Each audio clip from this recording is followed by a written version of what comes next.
To start this video, let's look at a very odd form that one can find online if they search Khazarian Mafia under uslegalforms.com. And of course, I came across this because I was scrolling through all of the propagandistic nonsense that covers this topic. And so I came across this very weird form, which is found on uslegalforms.com. And appears sort of like when somebody sets up a website and they have the brackets for whatever they want to appear on that website. And so you have brackets and it's just basically insert name of form here. So it says get Khazarian Mafia, which doesn't make any sense as far as any sort of legal form goes. And so when we click on that, we get this very interesting document titled Banker's Order Form. Now, considering the context of this video and, of course, what is on this form, that is a very odd title to have. An order form, right? Like you're ordering some sort of commodity or product. And below it, it states, the projects run by Mexico Child Link depend upon the generosity of our supporters. One of the best ways to give support is through a regular standing order from your bank account. Right? A regular standing order. And then the rest of this is listed out as the word donation. And it's done under the pounds symbol. And that, of course, is because it states to send the form to a Jonathan Getty in Belfast, Ireland. And then there you have all of the codes and account number below. Now on this little creepy brochure, we get a rundown, and there's a couple things that should be noticed here. One, it mentions Puebla in Mexico and a place called Atlixco, which is in the state of Puebla. Puebla is both a state and a city. So you can have a city named Puebla in the state of Puebla, which makes Puebla, Puebla. And they state that they work in partnership with Fundación Trebol, a Mexican charitable foundation that they fund and advise. Well, I don't know about you, but that doesn't seem to fit the definition of partnership, which are usually separate entities working together, not an entity being owned by the first. Because that's just a subsidiary, not a partnership. Anyway, they've got a lot of interesting backstory, which appears like those CIA backstory lies, pure fiction, but if you propagate them enough, then everyone believes it. And of course, they come from, quote, official sources. But it states the Mexico Child Link Trust is a registered charity founded in 1992.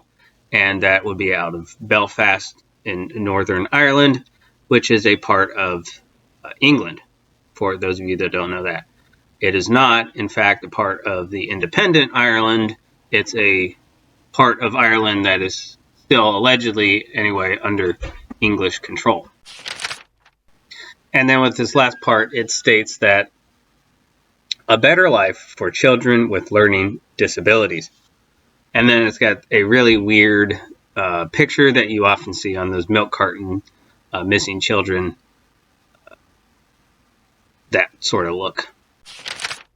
So going down the rabbit trail, this takes us to a document titled Memorandum and Articles of Association of the Child Link Adoption Society. Companies Act 1929 and the Companies Act 1985. Company limited by guarantee and not having a share capital. And there's the company number. And there we get it again. It was altered by a special resolution dated 8th November 1990. It states the name of the company hereinafter called the Society is the Child Link Adoption Society. The registered office of the Society will be situated in England. The objects for which the Society is established are as hereafter specified, and carrying out the same, the Society shall maintain and uphold and be permanently associated with Christian principles. to help destitute or orphaned or friendless or neglected children from either the United Kingdom or abroad, whether of legitimate birth or not, by finding homes for them and to find and send such. I don't know what that sort of blotted out there. So obviously they're not going to come out and say, we traffic children, right? That's how they would word it. So it looks like a perfectly fine thing. But the really important parts to note about this is the way that they talk is very Jesuit, because they go under the cover of being, quote, Christian, right? The Jesuits are called the Society of Jesu, or the Society of Jesus. Hence the words here and how they're being used is all connects in that aspect, but in many others to the Jesuit Order. So let's look further. Children suitable for adoption into homes or families who are prepared to adopt them and to bring them up having regard to Christian principles and to train suitable persons in the care and management of children, either in the United Kingdom or abroad, and generally to assist and relieve and bring up having regard to Christian principles such destitute or orphaned or friendless or neglected children. Now, what they're talking about there is the training of procurers and, of course, also procurement. Next, B, to promote and assist the adoption of children, suitable and respectable persons of established position in life who are desirous of adopting children as their own. Now notice that. The only people that they're going to work with are, quote, the persons of established position. C, to maintain, educate, and advance in life adopted children whose adopters have died or deserted them or become through sickness, accident, or misfortune incapable of properly maintaining them. Now that misfortune obviously could be done by outside sources, say these very people.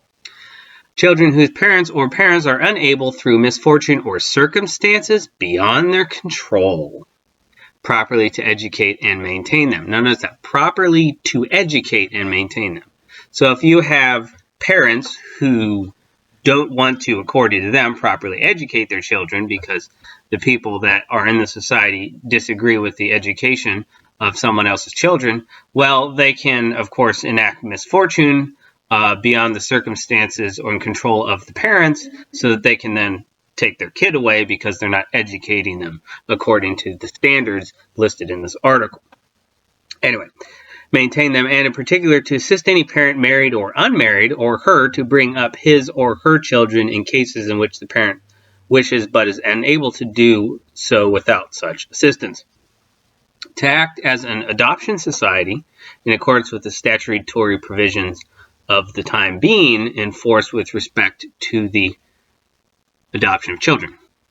In furtherance thereof, but not further or otherwise, to maintain or assist in maintaining the promotion of the above objects, children's hostels, schools, and nursery, training colleges or other suitable institutions, and to supply the same with all necessary and proper fixtures, fittings, furniture, apparatus, and appliances. To train and maintain any nurses, foster mothers, or teachers, or other persons suitable for any of the above-mentioned objects. To undertake the management of any nurseries or infant welfare centers or hostels or training colleges or similar institutions which may be founded by any national, local, or municipal authority or other body or persons for the care and training of any such children as aforesaid, or nurses for the same.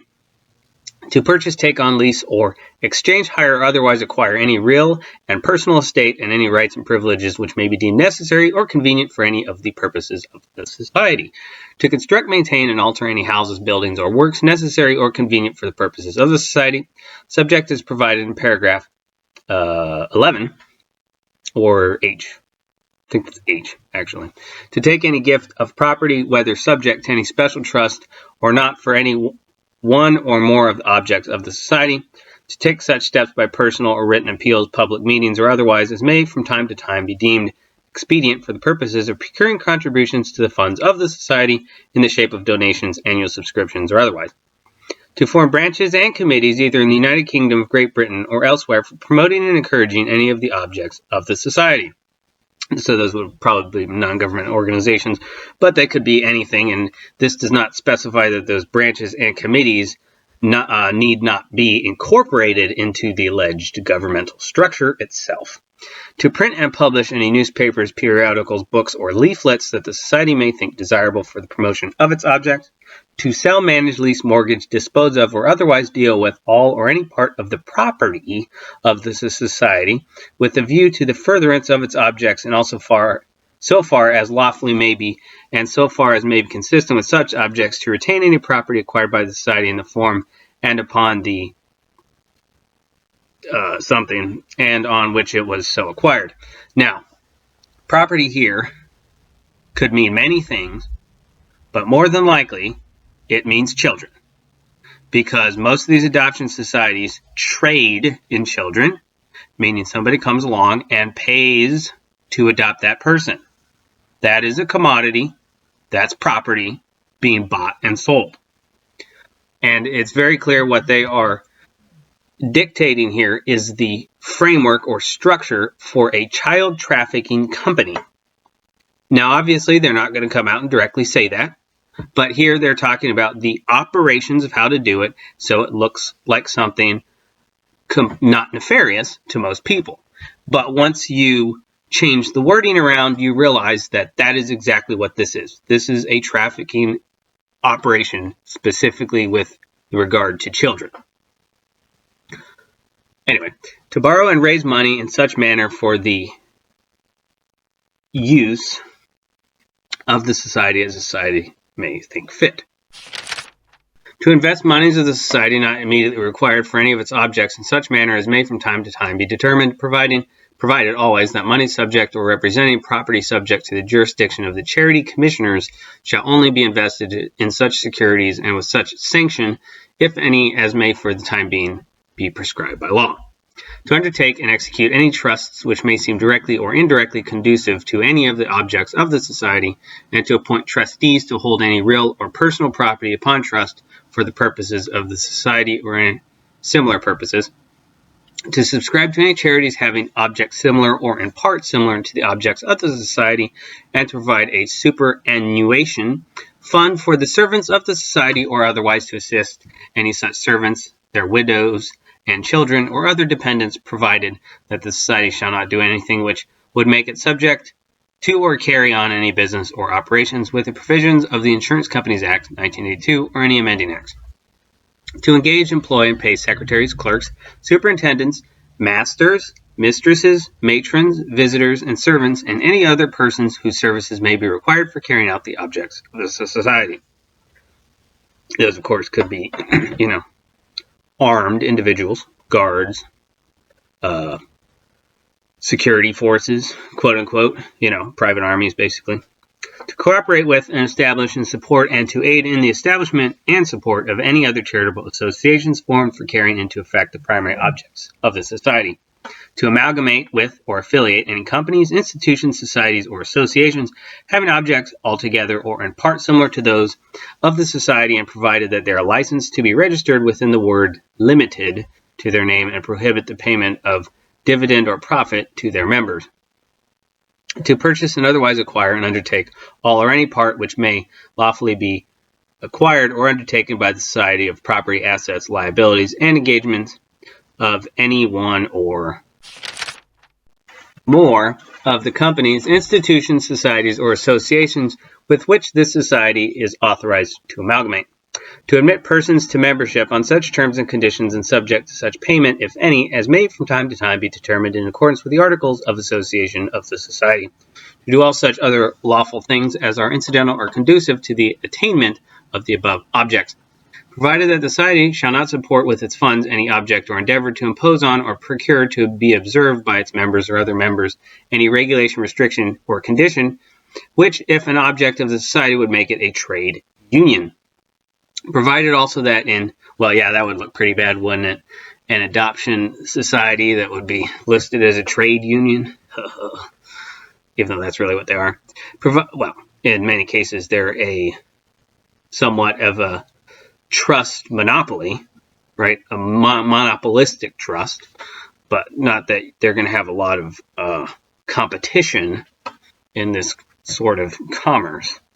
Anyway, provided also that in case the society shall take or hold any property subject to the jurisdiction of the Charity Commissioners for England and Wales or Secretary of State of Education and Science, the society shall not sell, mortgage, charge, or lease the same without such authority, approval, or consent as may be required by law, and as regards any such property, managers or trustees of the society shall be chargeable for such property as may come into their hands and shall be answerable and accountable for their own acts, receipts, neglects, and defaults, and for the due administration of such property in the same manner and to the same extent as they would as such managers or trustees. Notice that word there, managers.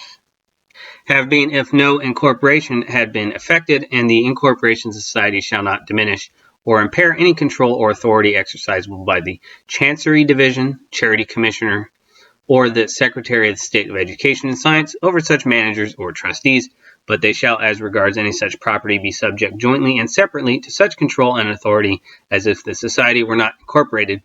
In case the society shall take or hold any property which may be subject to any trusts, the society shall only deal with the same in such manner as allowed by law having regard to such trusts.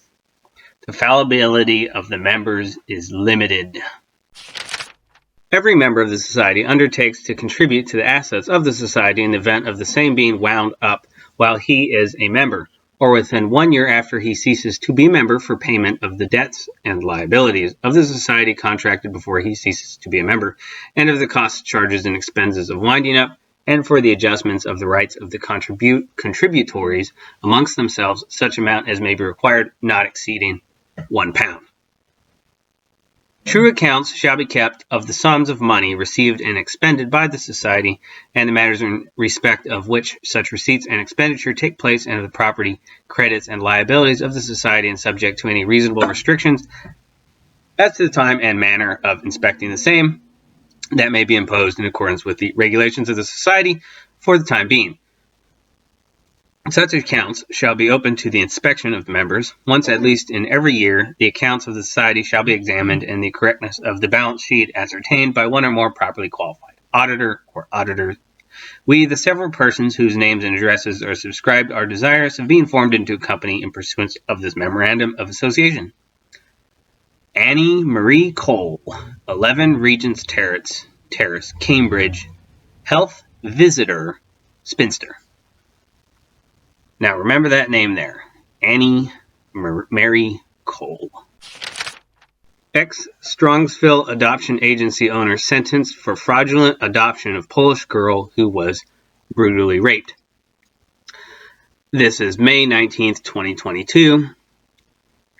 And notice the sensational headline there.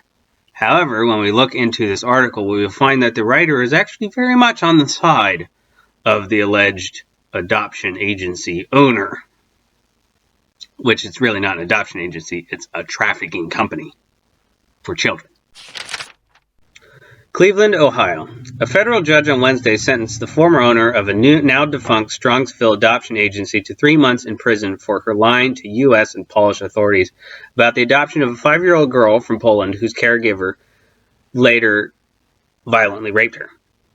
Margaret Cole. Notice that name, and then the Annie Mary Cole of the Child Link Society we just looked at. That cannot be an accident, especially considering the name of this person's company is the European Adoption Consultants.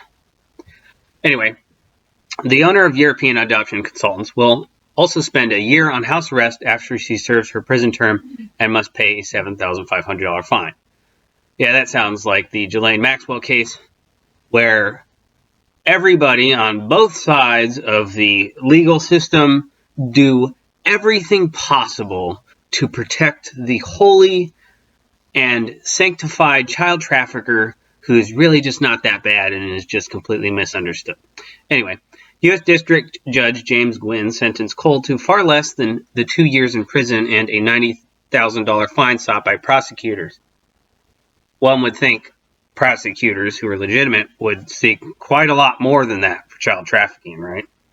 Cole's defense attorneys argued for probation. Gwynn also allowed Cole to self-report to prison. You just can't make these things up, right? In continuation, quote, "I'm really sorry for what happened, but I worked for 24 years to help 8,000 families," Cole said. "The children were the joy of my life." Gwynn said he factored in the 74-year-old's age and health issues before handing down a sentence. Yes, she's a poor old lady who's just tried to do everything possible to keep the child trafficking ring going. Cole, who has 2 malignant brain tumors among her health issues, said during the hearing that she founded in the company in 1991 after her daughter died of sudden infant death syndrome. Yeah, I wonder if that daughter was also adopted, and I wonder if the death was, well, you know, sudden infant death syndrome. Unlike how people are suddenly dying today for unknown reasons. About a dozen people who used Cole's agency to adopt attended the hearing, and 2 spoke to the judge, including Alex Rokakis, a retired assistant U.S. attorney. What a surprise. Kind of like you have all of these people involved in the Ghislaine Maxwell case who seem to be kind of clients. Anyway, Rokakis said he adopted his son from the former Soviet Union through Cole's agency and asked the judge for a lighter sentence for Cole. Now, why would they need to stipulate the former Soviet Union? It's kind of odd. She's made over 8,000 lives better, Rokakis said. Isn't that really weird that apparently Cole said 8,000 families and Rokakis said 8,000 lives? It's a little bit weird that they would both cite that specific number like that. Anyway, without her, my only son may have been forced into the Russian army and be fighting in Ukraine right now. 2 of Cole's employees also pleaded guilty to federal charges in the FBI's investigation of the company. Yeah, I'm sure it was the FBI that did anything. You know, more like covering up for all of the clients, which included uncovering a separate scheme regarding the bribery of Ugandan officials to facilitate adoptions. Yeah, that's kind of how child trafficking rings work. Deborah Paris, who previously pleaded guilty to 2 counts of conspiracy for being involved in both schemes, will be sentenced July 7th. Gwynn sentenced Robin Longoria to 1 year and 1 day in prison in the Ugandan bribery scheme. Again, these are very, very, very, very lenient sentences, which you will never see when it comes to somebody who's charged with, quote, felony possession of a firearm. But if you're involved in child trafficking, especially when it's delivering them up to, you know, attorneys, the U.S. attorneys, then, yeah, you get protection. Anyway, Cole pleaded guilty to 2 counts, one of conspiracy to defraud U.S. and Polish adoption authorities and for lying to Polish authorities. Prosecutors dropped charges against Cole for the Ugandan scheme. What a surprise. Prosecutors accused Cole of profiting off the schemes because her business began to suffer after Russia banned adoptions to U.S. citizens. Haha, no surprise there. Defense attorney Edmund Searby said Cole poured her money and her heart into the agency. Right? Notice that wording right there. Money and heart into the agency. And we'll see why that is important wording later. And that, despite her best intentions, she was a poor manager. Well, see, that's what she's guilty of, being a poor manager. Because she got caught, I suppose. That's what being a poor manager in child trafficking is, it's getting caught. And that's what makes her a poor manager, and that's why she needs to be protected by all of these people pretending to seek justice. Well, they're seeking justice, but, well, I guess in this case they're not seeking justice, but they would definitely seek justice against the people that found out this person, because they're all colluding co-conspirators in this disgusting scheme that we find relatively similar to certain events of people that never killed themselves. The FBI investigation found that Cole and Paris conspired to lie in 2015 during the adoption of 2 Polish sisters. The Polish government allowed only for the girls to be adopted by the same parents so the sisters could remain together. A Salt Lake City, Utah couple visited the girls, but the couple decided they could only handle adopting one of them. Cole and Paris submitted false paperwork that said the family would adopt both. They then gave the older sister to one of Paris' relatives in Denton, Texas, without notifying either U.S. or Polish authorities. Ugh. The older sister went to live with John and Georgiana Tufts because Cole alerted no one. The Tufts did not go through vetting by adoption officials, including a background check that would have turned up a domestic violence conviction for John Tufts. In 2016, John Tufts raped the girl, causing her to need extensive surgeries to repair the damage from what Gwynn called a brutal crime. Tufts was eventually sentenced to 48 years in prison. The FBI discovered the scheme after the Tufts were charged in Texas, and agents raided Cole's office in 2017 after the U.S. State Department banned the agency from international adoptions for 3 years. The Ohio Attorney General's office shuttered the business in 2019 after finding the agency failed to follow through on services it promised to clients. That sounds like somebody wasn't holding up their end of the bargain and wasn't keeping the people on the black book with a steady supply of commodity. Anyway, Cole's business was ordered to pay $260,000 in restitution and $37,000 penalties. Yeah, right. Justice served. Just pay up for the lost merchandise that was never delivered to their pedophile clients. The FBI's investigation found that Paris and Longoria bribed judges and welfare officials in Uganda between 2013 and 2016 in order to secure adoptions. Yeah, go figure. Bribery and subterfuge, sabotage, all this other stuff. Do whatever it takes, right? That's the Jesuit way. The children, however, were found to not be orphaned or abandoned. Well, big surprise there, more like stolen. Assistant U.S. Attorney Chelsea Rice, who objected to Gwynn's sentence, said Cole's actions had far-reaching damage. The inter-country adoption system is based on trust, and foreign authorities relied on the trust of Miss Cole. Notice that word there, trust, right? You have trust funds. So there's all kinds of ways that you can word this without quote-unquote lying. Somebody would read this and think that this person is talking about trust as in the sense of having confidence in someone, rather than it being based on trust systems or trust companies. Anyway, Rice said. Assistant U.S. Attorney Chelsea Rice, who objected to Gwynn's sentence, said, oh, I already read that. International relations have been damaged between the U.S. and Poland because of this.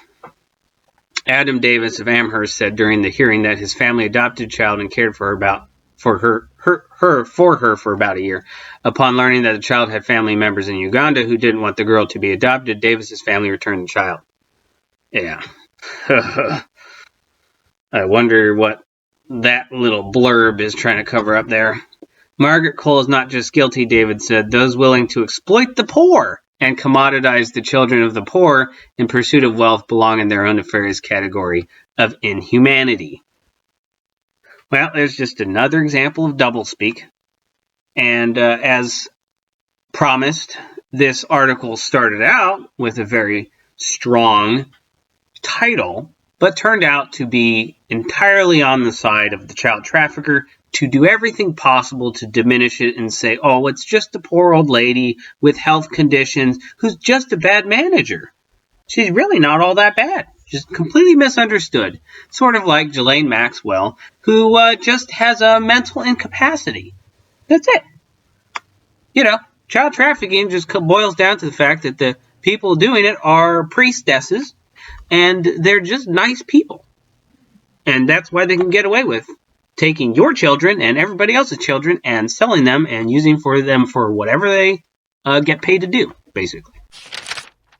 So no surprise when we look into the next element of this rabbit trail. That's with these 3 adoption agencies that we find registered in Virginia belonging to a Barbara Jones. There's the adoption agency, out of Pennsylvania. There's the Adoption Services Incorporated out of Gainesville, Virginia. And then we have another one out of Pennsylvania called Adoptions from the Heart. Now remember that word, the heart. We noticed that wording used in the article as well. The heart. So looking into this really creepy corporation, Adoptions from the Heart Incorporated, it is a Pennsylvania company. However, as we find out, its registered agent, Barbara Jones, is a member of the Virginia State Bar. What a surprise. And here we get the co-conspirators that are listed here anyway. Maxine Chalker and Heidi Gonzalez. Also out of Pennsylvania. Now into the second one, Adoption Services Incorporated. Different name, same basic company from Pennsylvania. And while the listed registered agent is the same, the executive director or officer is a Vincent F. Berger, PhD. Of course, naturally, all of these noblesse, they are all working together, right? You find a judge or members of the bar, basically, will work hand in hand with the academicians with PhDs and, of course, the clergy of churches. As we've seen in previous videos, especially in the video titled The Crimes of Karen, in which we find that there are these certification committees that essentially run and create all of the programs that are followed by the police, the UN, corporate, Gestapo. And the people that sit on those committees are either PhDs or professors of diversity and inclusion, ministers or reverends, high up leadership in sheriffs and police outfits, and of course, bar card holder attorneys. So as we looked at the Child Link Banker's Order form, originally it mentioned that they worked in Puebla. Now, if you ever go to Puebla, you will find the overwhelming presence of Jesuits. They're very open about it everywhere. You have Jesuit schools, Jesuit hospitals, Jesuit cathedrals, all over the city. And, of course, the Jesuit Order is known as the Army of Christ. And they, according to their alleged founder, Loyola, are sent to set the world on fire. So there's the imagery with flame, the sun, and the heart. Those are your main Jesuit images. Now, in the cathedral that you'll find in the historic downtown center of the city of Puebla in the state of Puebla, even though that form did mention Atlixco, well, Atlixco is in the state of Puebla, and Puebla is the city, is the capital. And within the old cathedral, you'll find Jesuit symbolism everywhere, just vomited on the interior and exterior of this building. You have suns, but on the ceilings, and you have suns and bursting stars and all these other things that the Jesuits use for their symbolism. But more importantly, one of the main things that you'll find in there is the Sacred Heart of Jesus, which is depicted as a heart on fire, a flaming heart, right? The Jesuit theme of go set the world on fire, and then the multiple heart images and codes that we see listed through the things. Now, this bears a striking resemblance to the Game of Thrones character and religion about the Lord of Light, in which Stannis Baratheon's stag was set into a flaming heart. And this, of course, was done according to the directions of the Red Woman, who was carrying out child sacrifice on behalf of the Lord of Light. Sounds a lot like the Jesuits. Anyway, thank you. If you have enjoyed this content, please like this video, share it, subscribe to my channels, and check out my other content. Also, there are free books available at the link. And if you so desire, you may support my work at Cash App. Apparently, I can't access PayPal anymore. That's, well, not a surprise. Thank you.